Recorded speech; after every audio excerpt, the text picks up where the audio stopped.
अन्नदाता, पग पग पर है संग तुम्हारे अन्नदाता।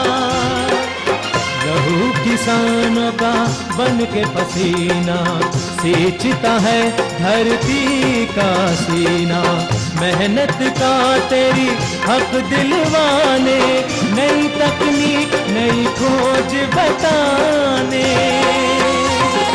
पशुधन को गुणवान बनाना, पौध सुरक्षा को सिखलाना, खेती के सब गुर समझाने, भारत का सरताज बनाने।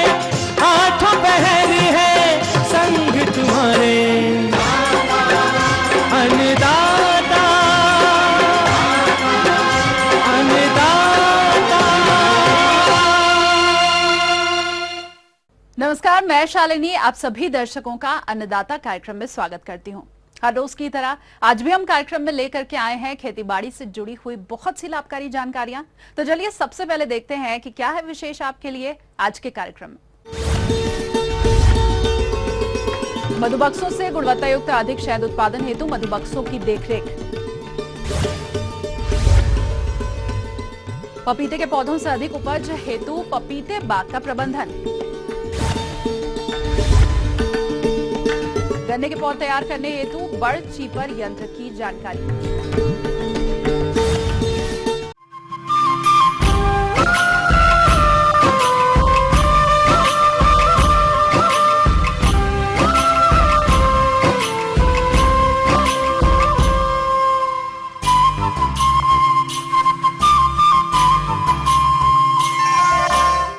मधुमक्खी पालन कम लागत में अधिक मुनाफा देने वाला व्यवसाय है, जिसके कारण अपने प्रदेश में बहुत से किसान इसे अपनाकर अच्छी आय अर्जित कर रहे हैं।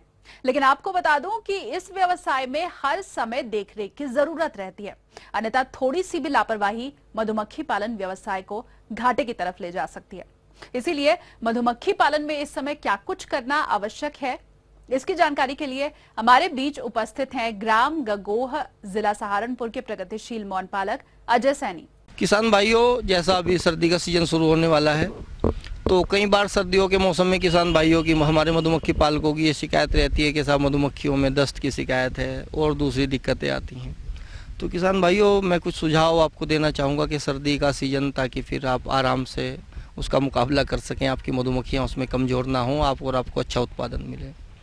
किसान भाइयों, एक तो सर्दी जैसे ही अब शुरू होने वाली है, तो एक तो आप अपना जो मौन ग्रह वगैरह हैं वो ठीक कर लें, उनमें बहुत ज़्यादा बड़े छिद्र वगैरह ना हो, ताकि हवा वगैरह ज़्यादा ना घुसती हो। सुपर वगैरह हैं तो बीच में गैप ना हो, उसमें कुछ भी टेप की सहायता से या मिट्टी की सहायता से उसके छिद्र बंद कर लें। दूसरे, कॉलोनी आपकी शक्तिशाली होनी चाहिए, 10 फ्रेम की कॉलोनी कम से कम हो। सुपर में है तो बहुत अच्छी बात है, और कम फ्रेम 4 से 5 फ्रेम की कॉलोनी सर्दी में दिक्कत ही करती है और उसमें कोई बहुत अच्छा उत्पादन आपको नहीं मिल पाता है। तो इसलिए कम से कम 10 फ्रेम की कॉलोनी, आपको टाइट कॉलोनी रखें, शक्तिशाली मौनवंश रखें, वो सर्दी को कम महसूस करता है। जब बहुत ज़्यादा सर्दी अगर पड़नी शुरू हो जाती है तो ऊपर की बोरी आप डबल कर सकते हैं।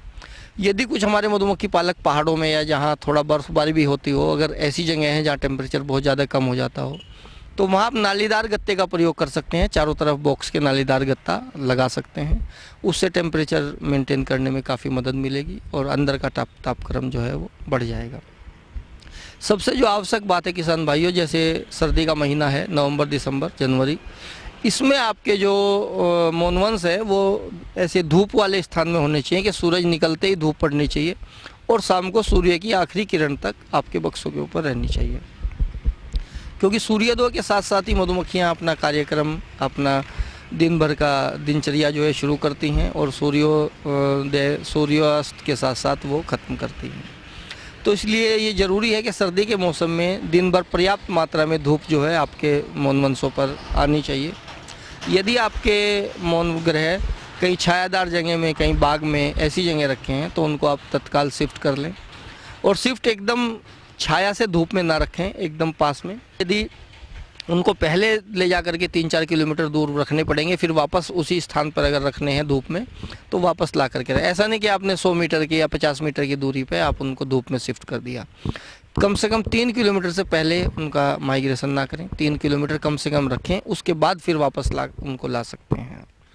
तो सर्दी के मौसम में आप धूप में अपने मोनवंशों को रखें। अगर कहीं ऐसी जहाँ पे सीधी हवा ना लगती हो ऐसी जगह आप रखें तो बहुत ही अच्छी बात है। कहीं दीवार के सहारे से भी रख सकते हैं, या कोई फूस या टाट की 4 फीट की ऊंची एक वो बना सकते हैं दीवार, और उसमें रख सकते हैं। तो तेज़ हवाओं का प्रयोग जो है असर आपके मोनवंशों के ऊपर नहीं हो। किसी ऊंची पहाड़ी के ऊपर ना रखें जहाँ तेज़ हवाएं लगती हों। कहीं ऐसी जगह जहाँ पानी भरता हो ऐसी जगह अपने मोनवंशों को ना रखें। तो ऊंची जगह, बहुत ऊंची जगह पे ना रखें जहाँ तेज़ हवाएं लगती हों। तो धूप वाले स्थान में रखें, और हवा अगर रुक सकती हो कहीं ऐसी जगह तो बहुत ही अच्छा है। और शक्तिशाली मोनवंश रखें, समय समय पे उनको सीटें वगैरह देते रहें। सल्फर का प्रयोग 15 दिन में 20 दिन में आप कर सकते हैं, 2-2.5 ग्राम प्रति मोनवंश।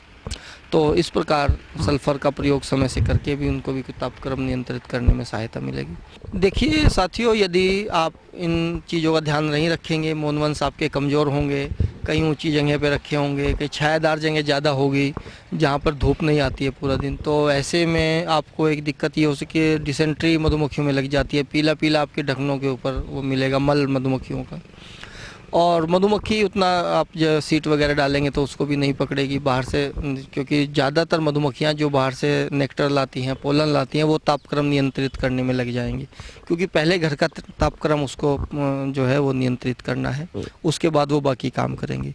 तो जब सारी मधुमक्खियाँ जो काम करने वाली हैं वो तापक्रम नियंत्रित करने में लग जाएंगी तो नेक्टर और पोलन लाने वाली मधुमक्खियों की संख्या कम हो जाएगी और आपका उत्पादन निश्चित रूप से प्रभावित होगा। तो इसीलिए मोनवंश शक्तिशाली रखें ताकि उनका टेम्परेचर बना रहे। बक्सा अच्छा रखें, मौन ग्रह आपका अच्छा होना चाहिए जिसमें जगह जगह लीकेज वगैरह, छेद वगैरह ना हो, ताकि मधुमक्खियों का तापक्रम आसानी से नियंत्रित हो। बोरी डबल कर लें, वो ज़्यादा अच्छा रहेगा। धन्यवाद। तो ये थी कुछ उपयोगी जानकारियां। अब लेंगे एक छोटा सा ब्रेक, जल्द हाजिर होंगे। पपीते के पौधों से अधिक उपज हेतु पपीते बाग का प्रबंधन।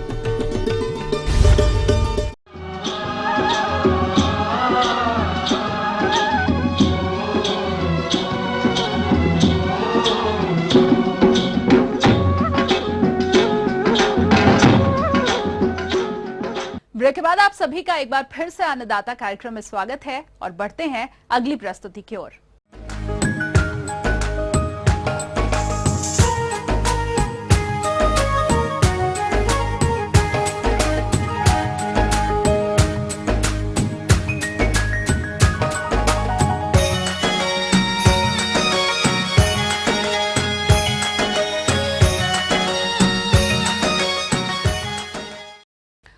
पपीता की खेती अपने प्रदेश में बड़े पैमाने पर की जाती है।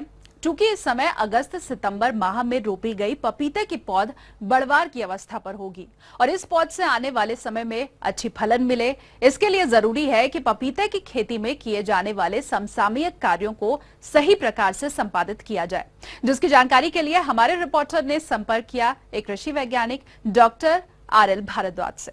पपीता प्रमुख फलदार फसल है जो पिछले कुछ वर्षों में काफ़ी लंबे चौड़े एरिया में होने लगी है। किसान इसको पसंद करने लगे हैं। इसकी खेती प्रबंधन के ऊपर मुख्य रूप से निर्भर करती है। पौधे लगाने के बाद में इसमें जल प्रबंधन की जहाँ बात है, पानी इसको हमेशा तने से थोड़ा दूर देना चाहिए। इसका तना बहुत ही कोमल एवं रेशेदार होने के कारण से इसमें तना गलन की एक बहुत बड़ी समस्या होती है और उससे किसानों को बहुत बड़ा नुकसान होता है।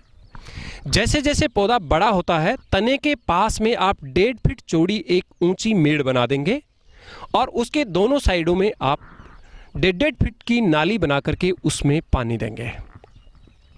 पानी देने की फ्रिक्वेंसी वैसे तो मिट्टी के प्रकार पर निर्भर करती है, फिर भी 3 से लेकर 7 दिन के अंतर पे पपीते को पानी देना आवश्यक होता है। प्रारंभिक अवस्था में ज़्यादा पानी देने से पपीते का पौधा लंबा हो जाता है और फ्लोरिंग जो है ऊपर से जाके होने लगती है। इसलिए किसान भाइयों, आप ध्यान रखिए, एक बार पौधा स्थापित होने के बाद में पौधे में पानी कम देना चाहिए जब तक कि उसमें पुष्पन की क्रिया शुरू नहीं हो जाए। जैसे ही पुष्पन की क्रिया शुरू होती है उसके बाद में आप उसमें पानी की मात्रा को थोड़ा बढ़ा सकते हैं।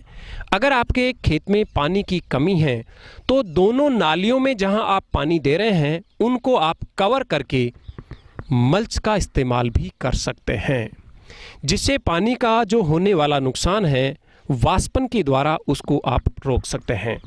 6 महीने के बाद इसमें पुष्पन की क्रिया शुरू होती है। 6 महीने पे जैसे ही पुष्पन की क्रिया शुरू होती है, इसमें न्यूट्रिशन की दूसरी डोज देनी आवश्यक होती है, जिसमें 10 किलोग्राम अच्छी प्रकार से सड़ी हुई गोबर की खाद, 50 ग्राम नाइट्रोजन, 50 ग्राम फास्फोरस और 50 ग्राम पोटास हमें जड़ क्षेत्र में डालना होता है। जड़ क्षेत्र में आप छोटी नाली बना करके या अच्छी सी गुड़ाई करके आप उसको ज़मीन में मिक्स कर दें और उसके तुरंत बाद में हल्की सिंचाई करें एवं उसके बाद दी जाने वाली 4 सिंचाइयों में बहुत ज़्यादा पानी नहीं देवें। लगभग 9 महीने की फसल पे फल पकना शुरू होता है और जैसे ही प्रथम तुड़ाई आप करते हैं उसके बाद में पुनः खाद एवं उर्वरक की तीसरी डोज देनी आवश्यक होती है। प्रथम तुड़ाई में हम लगभग एक पौधे से 3 से 4, 2 से 3 किलो के फल तोड़ते हैं, तो ऐसे में 15 से 20 किलोग्राम अच्छी प्रकार से सड़ी हुई गोबर की खाद, 1 किलोग्राम नीम की खड़ एवं 50 ग्राम NPK और X। अगर इसमें प्रथम तुड़ाई में पौधे पे जो लगने वाले फल हैं अगर टेढ़े मेढ़े हो रहे हैं तो बोरेक्स की आवश्यकता हो जाती है। 30 से 50 ग्राम बोरेक्स हमें प्रति पौधे के हिसाब से देना होता है। इसको आप गोबर की खाद में अच्छे तरीके से मिला करके काम में लेवें, तो आगे आने वाली जो भी तुड़ाई है उसमें फलों का आकार और फलों की शेप जो है अच्छी बनी रहेगी। 9 महीने के बाद दी जाने वाली पोषण प्रबंधन के बाद में हमें नियंत्रित रूप से फल मिलते रहते हैं, परंतु ये ध्यान रखिए इसके बाद में इसमें कीट और बीमारियों का प्रकोप बढ़ने लगता है। इसमें लगने वाला प्रमुख कीट सफ़ेद मक्खी है जो पत्तियों का रस चूसता है और इसके नियंत्रण के लिए इमिडाक्लोप्रिड की 5 ml मात्रा प्रति 15 लीटर पानी में डाल करके छिड़काव करें एवं 15 से 20 दिन के अंतर पे इस छिड़काव को दोहराते रहें। कीटनाशी दवाई के छिड़काव के बाद आप जो फलों की तुड़ाई कर रहे हैं उसमें थोड़ा समय दें, उसमें के तुरंत बाद में आप फलों की तुड़ाई नहीं करें। फफूंद से लगने वाली प्रमुख बीमारियों में इसमें पत्ती धब्बा रोग एवं फल सड़न की समस्या आती है। इससे बचने के लिए हमें मैंकोजेब 2 ग्राम मात्रा प्रति लीटर पानी में मिला करके 15 दिन के अंतर पे 3 से 4 बार छिड़काव करना चाहिए। कई बार इसमें मिली बग का प्रकोप भी देखा जाता है, वो विशेष रूप से बाढ़ के पास वाली लाइन पे सबसे पहले दिखाई देता है। सफ़ेद रंग का एक रुई के समान एक कीट होता है जो तना, पत्तियां, फल का रस चूस करके अपनी संख्या में तीव्र गति से बढ़ोतरी करता है। इसके लिए प्रोपेनोफॉस 1 ml मात्रा 1 लीटर पानी में मिला करके छिड़काव करना चाहिए एवं पौधे के निचले भाग में जड़ क्षेत्र में क्लोरोपाइरीफॉस की 5 ml मात्रा 10 लीटर पानी में मिला करके प्रति पौधे के हिसाब से देकर के पूर्ण रूप से नियंत्रित पाया जा सकता है। तुड़ाई में विशेष रूप से किसान भाइयों ये ध्यान रखना चाहिए कि पौधे पे जैसे ही पीले रंग का धब्बा विकसित होता है आप उसकी तुड़ाई करके उसको अखबार में लपेट करके कुछ समय तक स्टोर रख सकते हैं और उसके बाद में आप मार्केट में ले जा सकते हैं। मार्केट में ले जाने से पहले इसकी ग्रेडिंग करना बहुत ही आवश्यक होता है। आकार के हिसाब से अगर कोई टेढ़ा मेढ़ा फल है उसको आप निकाल दें, किसी भी प्रकार का कोई धब्बा है या तुड़ाई के समय कोई चोट आ गई है उन फलों को आप अलग दें एवं समान आकार के अच्छे प्रकार से पके हुए फलों को आप अलग ग्रेड में रखते हुए मार्केट में लेके जाएं। मार्केट में ले जाते समय ये भी ध्यान रखिए कि आप पूरा का पूरा ट्रैक्टर या वो ऐसा नहीं भरें, उसको छोटे छोटे 15 से 20 किलो की पैकिंग में रखें या कैरेट में आप डाल करके ले जाएंगे तो आपको अच्छा लाभ होगा। आगे और भी है कुछ रोचक जानकारियां, पर यहाँ पर रुकेंगे एक और कमर्शियल ब्रेक के लिए, जल्द हाजिर होंगे। गन्ने के पौध तैयार करने हेतु बड़ चीपर यंत्र की जानकारी।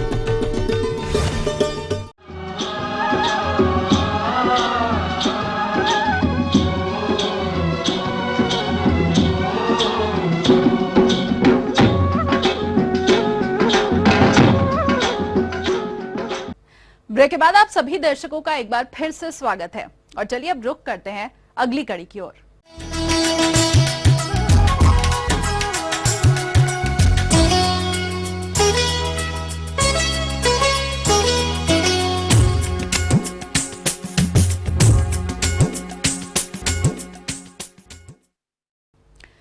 गन्ना की फसल में अधिक लागत और अधिक समय के बाद लाभ मिलने के कारण गन्ना किसानों के लाभ का दायरा कम होता जा रहा है। इसीलिए जरूरी है कि इसमें कम लागत वाले तकनीक को अपनाया जाए और इसी के तहत आज हम गन्ना में कम बीज वाली तकनीक बड चीपर के बारे में जानकारी लेकर आए हैं, जो कि गन्ना किसानों के लिए काफी लाभकारी है, जिसकी जानकारी दे रहे हैं एक प्रगतिशील किसान रोशन लाल विश्वकर्मा।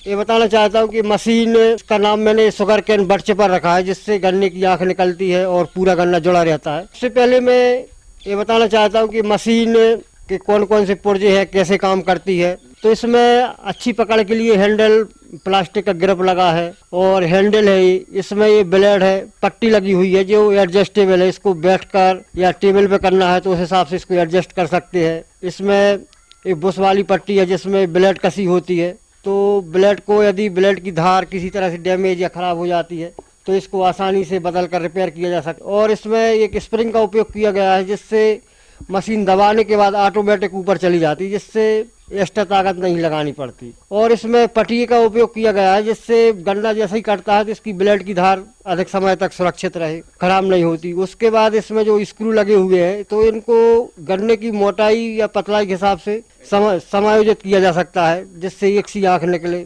और इसका ये आधार है, इसमें फाउंडेशन में 2 होल भी दिए हुए हैं जिसको अपन पटिए पे भी कस सकते हैं या ब्रेंच पे कस सकते हैं। और यदि इसके वजन की बात करें तो ये मात्र 3-3.25 किलो की मशीन है, जिसको आराम से कहीं भी ले जा सकते हैं। और फोल्डिंग भी है, इसको यदि दिक्कत जा रही है तो खोल के पुर्जों को थैले में भी रख सकते हैं और आसानी से कभी बदल भी सकते हैं। और इसकी कीमत की बात करें तो इसकी कीमत 1200 रुपये रखी हुई है मैंने, जो उसकी मैन्युफैक्चरिंग कास्ट है। और यदि मशीन की कार्य क्षमता की बात करें तो इसमें शुरू में जो लेबर काम करता है कम से कम 250 वाट 1 घंटे में निकालता है। और जैसे ही उसको अनुभव हो जाता है कि मशीन कैसे चलाना है, क्या करना है, तो 1 घंटे में 500 वाट तक आराम से निकाल लेता है। इसमें क्या है, अभी पूरा गन्ना जब लगाते हैं जो साबित तरीके से होता है तो 1 एकड़ में 40 क्विंटल के करीब लगता है अधिकतम, तो जिसकी लागत है यदि आज के रेट से देखें तो 8-10 हजार रुपये क्विंटल आती। और यदि मशीन से बड निकालें तो मात्र 1.5 या 2 क्विंटल में 1 एकड़ का बीज हो जाता है, जो मान के चले आप 400-500 रुपये में होता है। और सबसे बड़ा फायदा इसका ये है कि इसमें बड जो अर्धचंद्राकार में निकलती है एकदम सुरक्षित निकलती है और गन्ना टूटता नहीं है आप, जिससे इसका उपयोग जो गुड़ बनाने वाले क्रेशर है उसमें आसानी से कर सकते हैं। शुगर फैक्ट्री में भी इसका उपयोग हो जाता है और परिवहन में इसके गट्ठे वगैरह बांध के आराम से ले जा सकते हैं। और अब यदि दूसरे फायदे की बात करें तो अभी क्या है, गन्ने का बीज 1 एकड़ का यदि लाना है तो आपको ट्रैक्टर ट्राली की जरूरत पड़ती है, और यदि दूसरे प्रदेश से लाना है तो बहुत ज़्यादा महंगा पड़ जाता है। लेकिन इस मशीन की वजह से यदि मशीन आप ले जाएं तो किसी भी प्रदेश में जाकर कितनी भी दूर मशीन से बड निकाल के और उसको बोरी में पैक करके आराम से ला सकते हैं और उसका नई वैरायटी का बीज अपन बना सकते हैं। ट्रीटमेंट की बात करें तो इस पद्धति से यदि बड निकाल के अपन बोनी करते हैं तो इनको एक छोटे से बक्से में पूरा कीटनाशक और जो चीज़ डालना है वो डाल के, फंगीसाइड वगैरह डाल के इसको आसानी से और बहुत कारगर तरीके से ट्रीटमेंट कर सकते हैं। फसल में जो 5% जो कीटनाशी पर जो व्यय करते हैं तो उसमें भी बचत हो जाती है। एक चीज़ और देखी जाती है, यदि जैसे आपको गन्ने की फसल बोना है और खेत में कोई फसल खड़ी है तो उस वजह से लेट हो जाता है, तो उसके लिए इसकी बड निकाल के आप पॉली ट्रे जो आती है उसमें भी नर्सरी तैयार कर सकते हैं। और पॉली बैग में भी वो पॉलीथिन आती है उसमें 4x6 की, उसमें भी बड लगा के नर्सरी तैयार, बहुत कम जगह में ज़्यादा रकबे की नर्सरी तैयार हो जाती है और लागत भी कम आती है उसमें। और सही टाइम पे बोनी भी हो जाती, क्योंकि जैसा ही खेत खाली होता है आपका नर्सरी बाहर तैयार हो जाती है तो इसको ले जाके सीधी खेत में अपन लगा सकते हैं। तो इसमें यदि डायरेक्ट बड की बोनी खेत में करते हैं तो उसका भी अंकुरण अच्छा आता है। और यदि कोई वजह से उसमें भी कोई बड खराब या कहीं अंकुरण नहीं होता तो उसके लिए जैसे ही बड की बोनी खेत में करते हैं उसी टाइम पे खेत में 1500 पौधे की नर्सरी तैयार कर लें, और जहाँ गैप समझ में आता है फसल उगने के बाद तो इसको ले जाके वहाँ कर दे तो बाढ़ नहीं मारी जाएगी और सही पूरे एक ही उम्र के पौधे रहेंगे और पौध संख्या पर्याप्त मिलेगी। किसान भाइयों, बचत की बात करें तो मशीन के द्वारा पर एकड़ जो हम कम से कम 10 से 15 हजार रुपये प्रति एकड़ की बचत कर सकते हैं, और उत्पादन भी इससे इस पारंपरिक फसल से 20% ज्यादा मिलता है। किसान भाइयों, यदि इस मशीन को यदि आप प्राप्त करना चाहें तो इसमें आपके क्षेत्र में जो भी कृषि विज्ञान केंद्र है वहाँ भी इस मशीन के बारे में जानकारी प्राप्त कर सकते हैं। और गन्ने की खेती में इस मशीन का उपयोग करके देखें और इससे होने वाले फायदों का लाभ उठावें।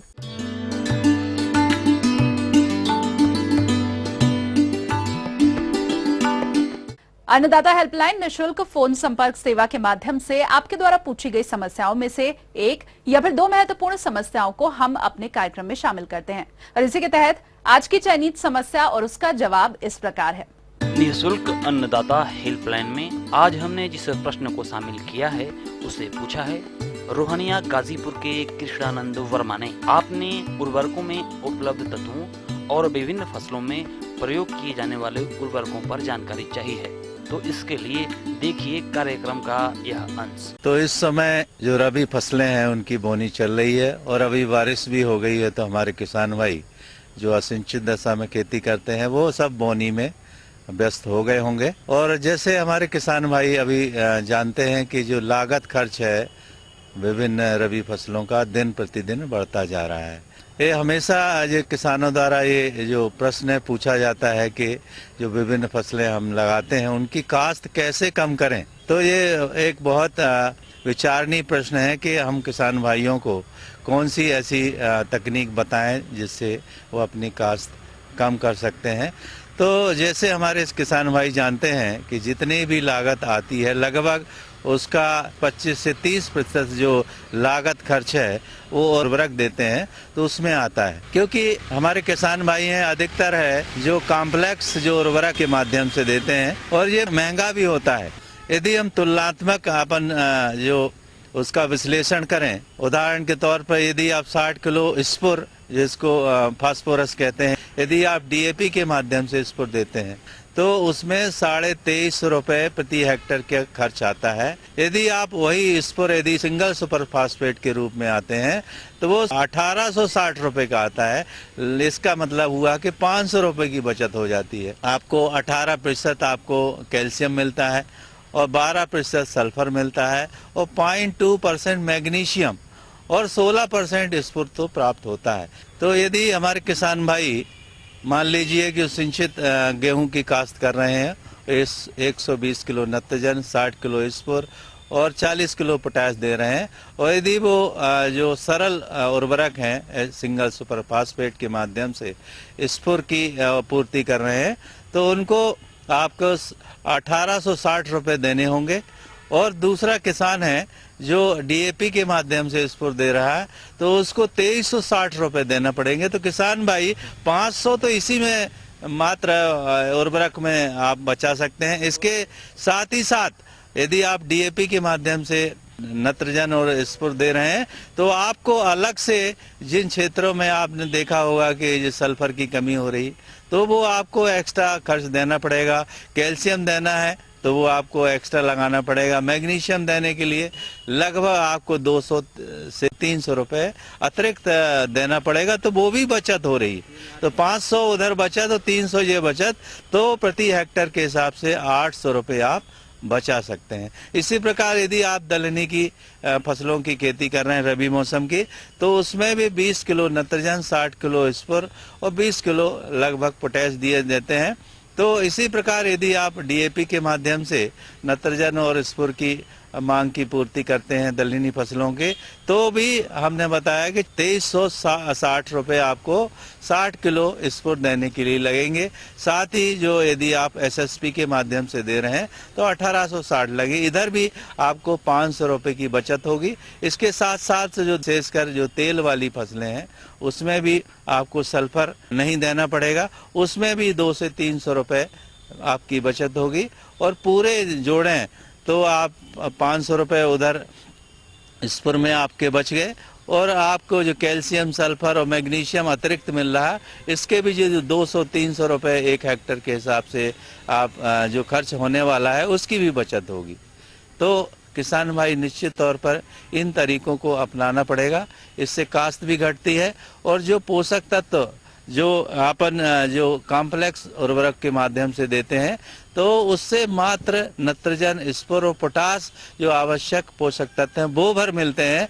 यदि हम सरल उर्वरकों के माध्यम से देते हैं, जैसे उदाहरण के तौर पर यदि हम यूरिया से नत्रजन दे दिए और स्फूर है यदि हम सिंगल सुपर फास्फेट से देते हैं तो वो 30 रुपए लगभग 60 पैसे प्रति किलो के हिसाब से पड़ता है। और इसके साथ साथ कैल्शियम भी मिल जाता है, इस पर भी आपका सल्फर भी मिल जाता है और मैग्नीशियम भी मिल जाता है। इसका मतलब हुआ कि 6 आवश्यक पोषक तत्व फसलों को मिल जाते हैं, जिससे फसली पौधों की बढ़वार अच्छी होती है और अंत में आपको अधिक उपज प्राप्त होने से फायदा भी आपको ज्यादा होता है। हम ये उम्मीद करते हैं कि आज का कार्यक्रम आप सभी दर्शकों के लिए उपयोगी रहा होगा। किसान भाइयों, अन्नदाता आपकी सेवा के लिए संकल्परत है। कृषि संबंधित समस्या और सुझावों के लिए आप हमें इस पते पर संपर्क कर सकते हैं।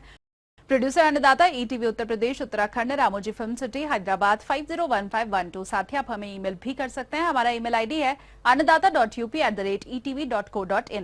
इसके अलावा आप हमारे निःशुल्क हेल्पलाइन नंबर 180010084599 पर सोमवार से शनिवार सुबह 10 से शाम 4 बजे के बीच संपर्क कर सकते हैं। और आइए अब देखते हैं कल दिखाए जाने वाले कार्यक्रम की मुख्य झलकियां। टमाटर की फसल से अधिक उपज लेने हेतु रोपण के समय आवश्यक कार्य। जीरो जुताई यंत्र से गेहूं की बुआई के लाभ और बुआई की तकनीक। तो फिलहाल अन्नदाता की पूरी टीम को दीजिए इजाजत। कल फिर से आपसे इसी समय मुलाकात होगी कृषि संबंधित कुछ और महत्वपूर्ण जानकारियों के साथ। नमस्कार।